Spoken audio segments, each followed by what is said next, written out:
முகலிவாகத்துலேருந்து வரேன் நான். முகலிவாகத்துலேருந்து வந்து 2 வீலர்காரன் அடிச்சு தள்ளிட்டான். அவன் ஆள் நிற்கவே இல்லை, போயிட்டான். ஒரு ஆள் தெரிஞ்ச ஆள் வந்தார். அவர் வந்து தான் தண்ணி குடிச்சிட்டு அப்பா எங்கள் பசங்களுக்கு ஃபோன் பண்ணார். வடப்பையில் இருக்கிற புத்தூர் கட்டு வீட்டுன்னு வந்தாங்க. என்ன சாரை பார்த்தேன், கட்டு கட்டினா சரியாக போயிடும் அப்படின்னாரு. கட்டு கட்டினாங்க. கட்டு கட்டின பிற்பாடு 6 கட்டு கட்டினாங்க. 6வது கட்டுக்கு 7வது கட்டுக்கு நடக்க சொன்னாங்க. 7வது கட்டுக்கு நடந்தேன். 8வது கட்டுக்கு திருப்பியும் நடக்க வச்சாங்க. 9வது கட்டு தேவையில்லை, உனக்கு சரியாக போச்சு, இந்த வயசில் 70 வயசில் உனக்கு பரவாயில்ல அப்படின்னு சொன்னாங்க.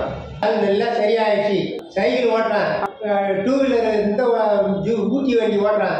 முன்னேற்ற குறையே இல்லை. சாருக்கு ரொம்ப நன்றி.